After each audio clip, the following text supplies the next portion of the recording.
Hi, it's Pastor Anderson of the Fountain of Raleigh Fellowship. It is Marvelous Monday. Let's look to see what God has for us in His Word on today. 1 Peter, the 4th chapter, verses 1 through 6, the New Living Translation. So then, since Christ suffered physical pain, you must arm yourselves with the same attitude He had and be ready to suffer too.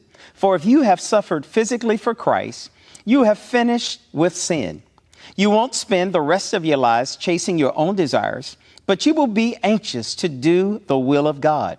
You have enough in the past of evil things that godless people enjoy. Their immorality and lust, their feasting and drunkenness and wild parties, and their terrible worship of idols. Of course, your former friends are surprised when you no longer plunge into the flood of wild and destructive things they do. So they slander you. But remember, they will have to face God, who stands ready to judge everyone, both the living and the dead. That is why the good news was preached to those who are now dead. So, although they were destined to die like all people, they now live forever with God in the Spirit. The Word of God for the people of God. Thanks be unto God. For the next few moments, I want you to think about arm yourself. Arm yourself. We live in a world today that everybody wants to carry their arm. We carry them concealed. We carry them open and carry. We want everybody to be able to carry their firearms. But our text on today begins to help us to understand during this season of COVID-19, we must make sure that we are armed the perfect way. Our text lets us see that we have to arm ourselves with the right kind of attitude.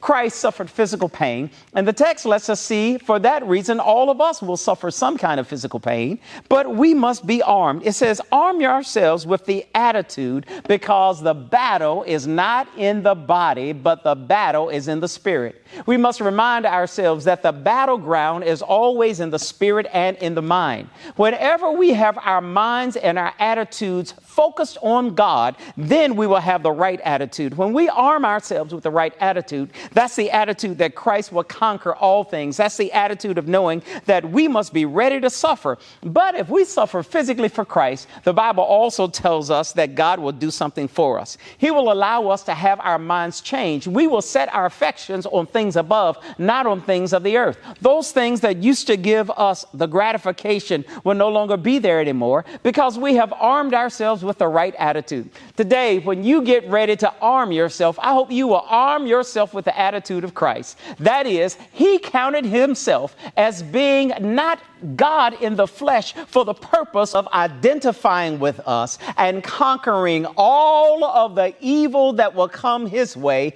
The Bible lets us see He was tempted in all ways like we were, but yet He was without sin. It is through and by the power of God, when we arm our minds, when we arm our hearts, when we have the right attitude, it is then that we can say we are armed for the battle. So my brothers and sisters today, fight the battle and know that the battle has already been won, because Christ won it for us a long time ago.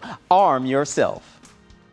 Thank you so very much for your prayerful support and all the things that we have done in ministry to help so many others. We encourage you to please remember to sow a seed. We sow seeds in more ways than one. We can tangibly sow a seed into this ministry by going to thefountainofraleigh.org and click at the donate button. It is from there you can safely and securely give through PayPal, or else you may use the Tithely app. We thank you so very much for your generous support in times past, and we thank you for your present support and what you will do in the future. May God richly bless you, exceedingly and abundantly above all that you're able to ask, say, or think, according to His power at work in you. God bless you.